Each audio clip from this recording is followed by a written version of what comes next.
Hey everyone, welcome back to the channel. Today I'm gonna show you how to add pictures to Pinterest board. So first, go to Pinterest app, then click the plus icon at the bottom.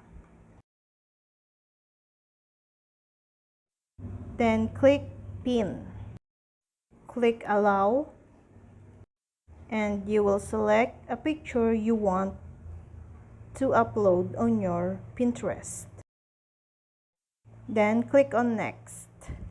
In this page, type the title, description, and destination website. On my title, I will type for flowers, and to the description, I will type for colorful. After that, click on Next. To save this board, click on Create Board.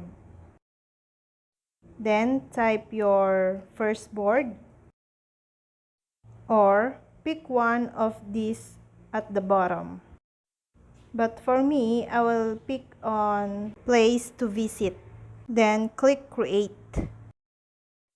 And if you want to see your pins, go to Save. As you can see here, your pictures are in your pins. Then, if you want to create another one, click on Created and click Create. And that's all. I hope this video helped you guys. For more videos, subscribe to our YouTube channel. Thank you for watching. See you again.